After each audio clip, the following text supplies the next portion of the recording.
Bab 79. Ketegaran Vera. Hari yang ditentukan oleh Davien untuk belanja keperluan calon anak dan sang istri saat melahirkan pun tiba. Tentunya juga bertepatan dengan hari yang direncanakan oleh orang tua mereka. Davien, Vera, Intan dan Vero kini sedang berada di perjalanan. Tujuan mereka adalah salah satu mall yang terkenal di kota mereka tempati. Vero fokus membawa mobilnya dengan sebelah tangannya memegang tangan sang istri yang berada di sebelah kirinya. Davien dan Vera duduk di belakang, jangan ditanya lagi bagaimana posisi mereka. Davien merebahkan kepala sang istri di dada keras miliknya, dengan tangan mengusap perut Vera. "Anak papa, apa kalian senang kita jalan-jalan?" tanya Davien pada bayi dalam perut sang istri. Dan kedua bayinya langsung bereaksi, mereka begitu keras menendang-nendang perut sang mama hingga membuat Vera merasa geli. Mereka nendangnya keras banget, sepertinya anak mama sangat bersemangat ya. Celetuk Vera dengan senyuman menghiasi bibir mungilnya. Intan dan Vero hanya melirik keduanya dari kaca spion dalam mobil. "Ra, sakit nggak saat mereka nendang?" tanya Intan yang penasaran. "Katnak sakit cuman nggak terlalu, kadang cuman geli," jawab Vera. "Hei kutu kupret, marmutmu juga sudah ingin mengandung jadi jangan kasih libur, kamu harus berhasil mencetak gol secepatnya." Tukas Davien kepada asisten kesayangan namun tidak diperlihatkan itu. Intan yang mendengar perkataan Davien merasa sangat malu. "Kenapa husbandku sanggup bekerja pada bos seperti dia? Dia mengataiku marmut, enak saja." Batin Intan menjerit kala mendengar panggilan Davien kepada dirinya dan juga sang suami. "Au, sayang. Kenapa mencubitku, sakit?" ringis Davien saat Vera mencubit pinggang Davien. "Makanya kalau punya mulut tuh dijaga," hardik Vera dengan menatap garang kepada Davien. "Intan tuan, bukan marmut," protes Vero. "Enak saja mengatai my wife-ku marmut, aku saja tidak pernah memanggil dia seperti itu." Vero pun ikut membatin atas ucapan bos sintingnya itu. "Awas kau kutu kupret, karena mulah pinggangku dicubit oleh istriku sendiri," ucap Davien pelan, namun masih bisa didengar oleh mereka bertiga. Sekitaran 40 menit di perjalanan, akhirnya mereka sampai. Keempat orang itu langsung keluar dari dalam mobil dan masuk ke dalam mall untuk. Sedangkan Nyonya Andin dan Tuan Andre sampai terlebih dulu. Tuan Andre berniat mengajak Davien dan Vera, namun Nyonya Andin bilang ingin memberi kejutan kepada anak dan menantunya. Begitupun Tuan Diwan, Franz dan Mama Rina. Mereka juga ingin memberikan kejutan kepada keduanya. Davien dan Vera sudah mulai melihat-lihat, Intan dan Vero mengikat mereka dari belakang dengan bergandengan tangan. Tujuan utama mereka adalah boks tempat tidur kedua anaknya. Mereka berempat sudah masuk ke dalam toko yang menjual perlengkapan bayi. Mereka berempat mulai melihat dan memilih. Setelah beberapa kali melihat, akhirnya pilihan mereka jatuh pada boks yang berwarna putih. Mereka memilih boks yang sama tanpa membedakan warna, bentuk dan ukurannya. Setelah memilih boks untuk baby twinsnya, calon papa dan mama ini mulai memilih baju, kain bedong, selimut bayi. "Sayang, kamu pilihkan baju untuk anak lelaki kita, biar aku memilih untuk anak perempuan," ucap Vera pada Davien. "Boleh, tapi kalau aku lihat ada yang cocok baju anak cewek, aku juga akan membelinya," ujar Davien, dan Vera pun mengangguk. Intan dan Vero lain lagi, mereka sedang memilih sarung tangan dan kaki. Mereka juga berniat membeli boneka yang akan diletakkan di dalam kamar bayi Davien dan Vera. "Ini bagus kan?" tanya Intan sambil menunjukkan satu boneka panda. Mereka juga ikutan heboh. "Kurang lucu, ini saja," tunjuk Vero kepada boneka monyet dengan ekor panjang. Mereka sempat berdebat, sebelum akhirnya mereka mengikuti Davien dan Vera. Vero membeli apa yang dia suka, dan Intan juga memilih apa yang terlihat gemes di matanya. Meski pergi bersama, namun Vero dan Intan sengaja membeli boneka yang banyak sebagai hadiah untuk keponakan mereka yang akan lahir. Nyonya Andin beberapa saat yang lalu keluar dari toko perlengkapan bayi, maka dari itu mereka tidak bertemu. Sedangkan keluarga Tuan Diwan, mereka memasuki toko lain. 2 jam sudah berlalu, mereka sudah selesai membeli semuanya, tidak ingin membuat Bumil kecapean, mereka memilih untuk makan dan beristirahat. Jam menunjukkan pukul 11 siang, menandakan memang sudah waktunya makan siang. Sayang, kamu mau makan apa? Tanya Davien. Seperti biasa. Jawab Vera, jika sudah seperti biasa, Davien sudah paham istrinya itu pasti ingin makan banyak. Vero pun kali ini tidak mau kalah. My wife, kamu mau makan apa, biar kau pesan. Ucapan Vero yang sedikit mengeras jelas mengalihkan pandangan Vera dan Davien. Apa juga ingin makan seperti biasa? Lanjut Vero bertanya, Intan keheranan dengan sikap Vero. Iya boleh, memang mau makan apa lagi jika bukan makanan yang biasa aku makan. Imbun Intan. Mendengar jawaban sang istri, keduanya langsung memesan makan untuk mereka berempat. Davien terus mengelus perut Vera, Vero hanya bisa memegang tangan Intan, tidak tahu harus mengelus apa, karena perut sang istri belum membuncit. My wife, kapan kita akan punya anak? Aku sudah tidak sabar. Bisik Ferry pada Intan. Kita baru saja menikah, kapan aku hamil? Jawab Intan. Kalian butuh usaha lagi, apa perlu aku kirimkan jamu itu lagi? Dengan lantang Davien menjawab ucapan Intan dan Vero, Vera dan Davien bisa mendengar pembicaraan mereka. Mengingat jamu yang dikirimkan Davien dan Vera membuat pipi Intan memerah, dia jadi malu karena pergulatan mereka sampai berjam-jam, dan dia pun juga sangat bergairah pada waktu itu. Gara-gara jamu sialan itu, my wife-ku jadi tidak bisa kemana. Balas Vero dengan wajah tidak suka. Mana yang lebih parah dengan lilin yang kau pasangkan di kamar kami pada waktu itu, bahkan istriku sampai mengalami kram. Davien pun tak mau kalah. Vero terdiam, dia teringat di mana waktu itu, dia hanya ingin menghiasi kamar Davien dan Vera, malah menaruh lilin perangsang. Jadi dia balas dendam. Batin Vero. Intan, lebih baik kamu duduk di sini, kita berfoto yuk. Ajak Vera kepada sahabatnya itu. Ayo. Bukan Intan yang menjawab, melainkan Davien. Bukan kalian, aku hanya ingin berfoto dengan Intan, kalian terusin saja perdebatan kalian. Tolak Vera. Tan, duduk di sini. Lanjutnya lagi. Oke. Mereka berdua pun berfoto hanya berdua, tanpa menghiraukan tatapan tak suka dari suami-suami mereka. Sedangkan di tempat lain, sebuah mobil Avanza warna hitam memasuki pekarangan rumah Davien. Diikuti sebuah mobil pick-up di belakang dengan membawa 2 box, 1 kasur berukuran mini, 1 sofa panjang. Nyonya Andin turun begitu pun Tuan Andre, mereka langsung menyuruh anak buah Davien untuk membantu menurunkan barang yang ada dalam mobil pick-up tersebut. Nyonya Andin ingin masuk, namun Biaini sudah keluar. Nih, besar. Ucap Biaini dengan menundukkan kepalanya, dia merasa heran dengan barang yang sedang diturunkan. Mereka ada di rumah Bi. Tanya Nyonya Andin.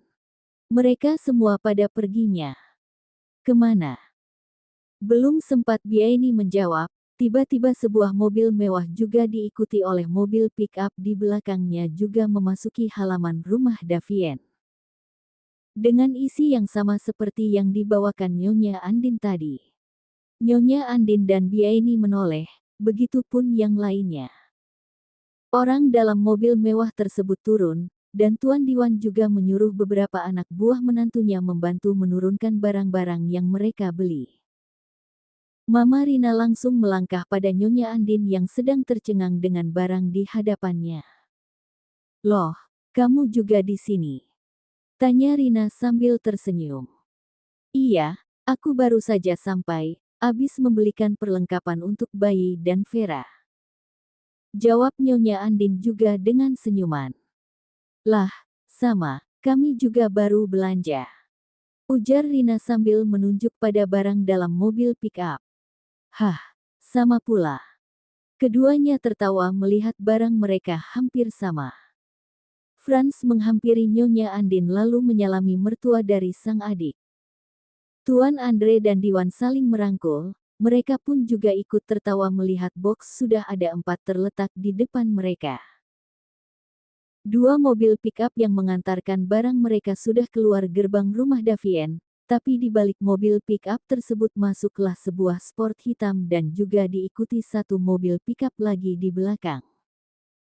Mata mereka semuanya terbelalak, termasuk Biaini. Ginilah kalau Sultan, anak yang akan lahir 2, tapi tempat tidur saja sudah ada 6. Batin Biaini menggeleng kepala melihat barang yang sudah memenuhi halaman rumah Davien. Vero keluar, membuka pintu untuk Davien, dan juga sang istri, dan Vera. Tentu saja Davien yang membukakan pintu untuknya. Mereka berempat pun tercengang melihat barang begitu banyak di depan rumah. "Sayang, apa kita akan membuka toko peralatan perlengkapan bayi di sini?" tanya Vera dengan mata tak berkedip. Akhirnya pun dia melihat orang tua mereka yang juga melihat ke arahnya. "Mama, Momi." Vera dan Intan langsung menghampiri wanita paruh baya yang berdiri di depan pintu. "Kamu juga beli sayang?" tanya Nyonya Andin. "Iya Mom, dan ini." Tunjuk Vera kepada semua barang di hadapannya. "Ini dari Mama dan Momi, kami juga tidak tahu kalau Momimu juga membeli semuanya," tukas Rina dengan cepat. "Hah, jadi boxnya ada 6. Ucap Intan yang sedikit terkejut apa yang dia lihat. Jam berputar, detik berjalan, menit berlalu, jam, hari, bahkan bulan pun telah berganti. Tak terasa kehamilan Vera sudah memasuki bulan ke-9, semua sudah disiapkan, kamar yang sengaja dibuat terpisah, namun masih bersebelahan dengan kamar mereka. Kamar si kembar sudah begitu rapi, dengan corak kombinasi abu-abu yang netral, 2 boks warna putih sudah diletakkan bersebelahan, 2 lemari pakaian yang sudah penuh dengan baju si kembar, 1 sofa ukuran panjang, dan 1 tempat tidur kecil yang penuh dengan boneka. Karena tidak ingin membuat orang mereka merasa sedih, calon papa dan mama si kembar ini akhirnya memilih menggunakan yang diberikan oleh orang tua mereka. Boks bayi mereka pilih secara adil, 1 yang diberikan Nyonya Andin, dan 1 lagi yang dihadiahkan oleh Mama Rina. Sofa diambil dari Nyonya Andin, dan tempat tidur yang dibelikan Mama Rina, sedangkan pakaian dan yang lainnya, semua mereka terima, karena itu akan berguna untuk si kembar. Sedangkan barang yang lain, mereka sumbangkan kepada yang lebih membutuhkan. Di malam hari, Davien dan Vera sedang tidur bersama dengan kepala Vera diletakkan di atas lengan Davien. Lelaki yang hampir 29 ini terus mencium tangan sang istri, ada rasa takut menggoroti relung hatinya. "Sayang, gimana pinggangmu? Apa udah nggak sakit lagi?" tanya Davien yang sekarang mengelus perut Vera. "Udah agak mendingan sayang," jawab Vera mencoba tersenyum. Belakangan ini Vera memang sering merasakan sakit di bagian pinggangnya, dan suaminya lah yang selalu ada saat Vera membutuhkan. "Ya sudah kalau begitu, tidurlah sayang." Davien mencium puncak kepala sang istri. Anak bungsu dari Tuan Diwan dan Mama Rina ini langsung mengangguk dan berusaha memejamkan matanya. Davien tidak bisa tidur, dia hanya memandang wajah Vera yang terlihat sedikit pucat.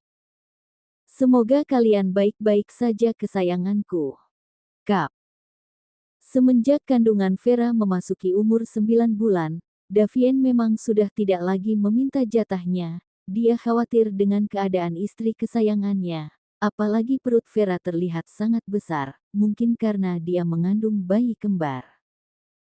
Davien mencoba bersabar, jika dia ingin pun, istrinya itu punya cara agar dirinya tidak sampai frustasi.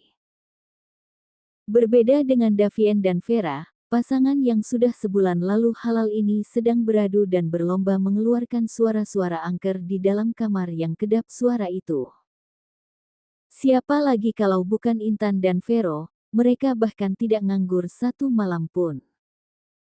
Sepertinya Vero mendengar saran Davien supaya terus berusaha agar cepat mencetak gol. Vero merebahkan tubuhnya di sebelah Intan, tidak lupa mencium kening sang istri. "Terima kasih sayang, aku mencintaimu," ucap Vero masih dengan nada paraunya. Intan hanya tersenyum dan mengangguk, dia memilih memejamkan mata karena sudah sangat merasa kecapean. "Tidurlah my wife, semoga benihku cepat hinggap di sini dan segera tumbuh," lanjut Vero dengan mengelus lembut perut Intan. Keesokan harinya, semuanya sudah melaksanakan sholat subuh.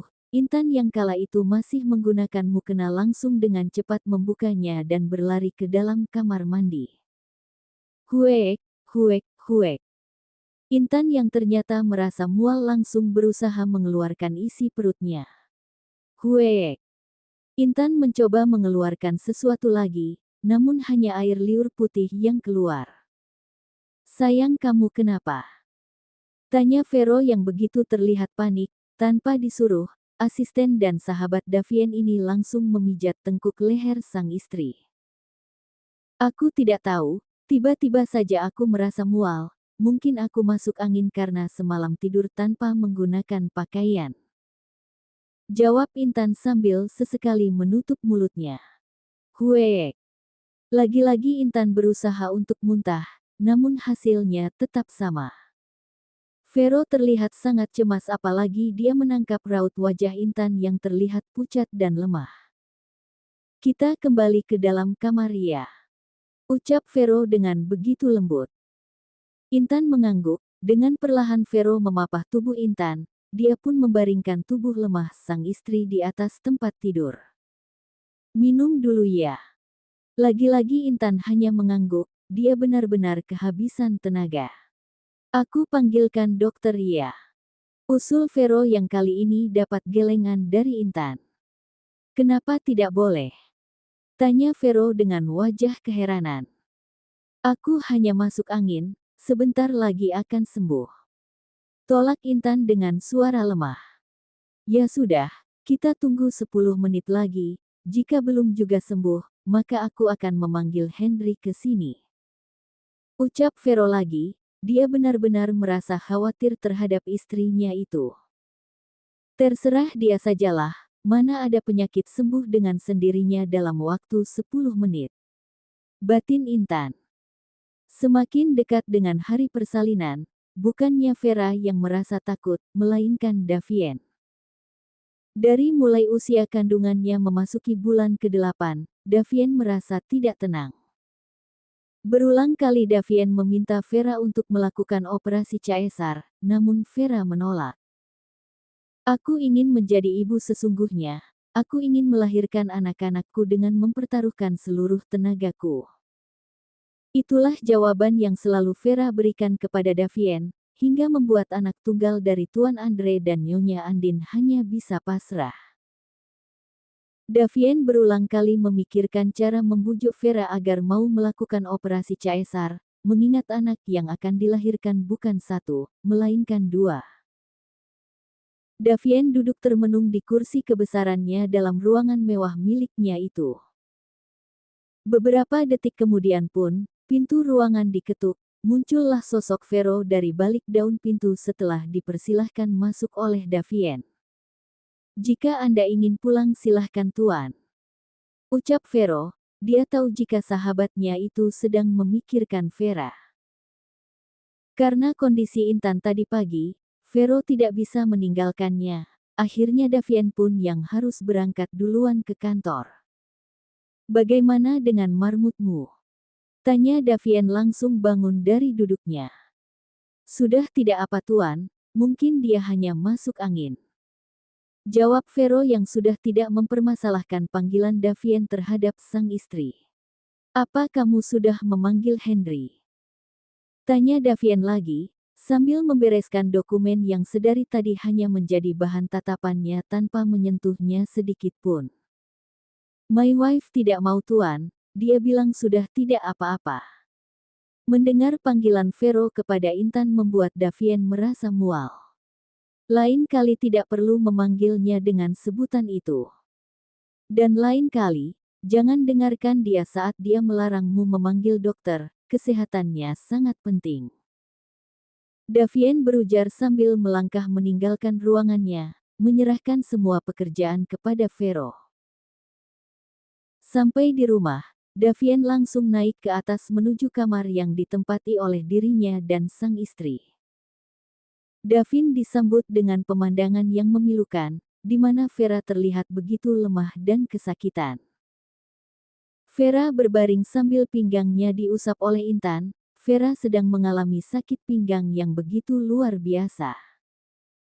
Namun, meski begitu melihat suaminya sudah pulang, Vera masih tetap mencoba tersenyum dan ingin bangun untuk menyalami ayah dari anak kembar dalam rahim itu. Davien yang melihat Vera ingin bangun, dengan segera lelaki tampan ini menghampiri Vera. Sayang, kenapa kamu bangun? Berbaringlah. Tukas Davien lembut.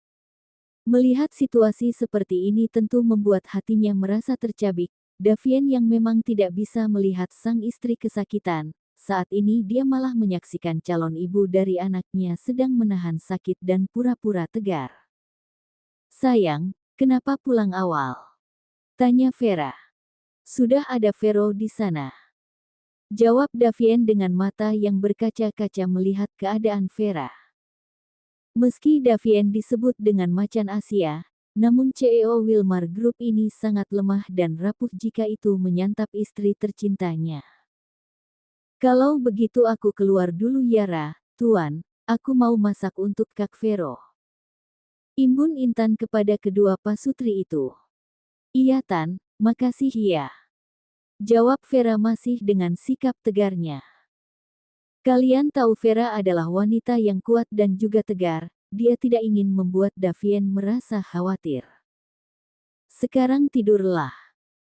Davien dengan begitu hati-hati membaringkan Vera, tak tinggal diam, tangannya pun langsung mengelus dengan lembut pinggang Vera.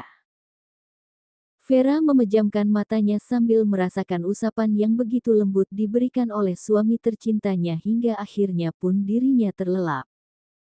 Berulang kaki Davien mencium kepala dan juga bibir sang istri. Davien terus berharap anak dan istrinya akan selamat saat melakukan persalinan.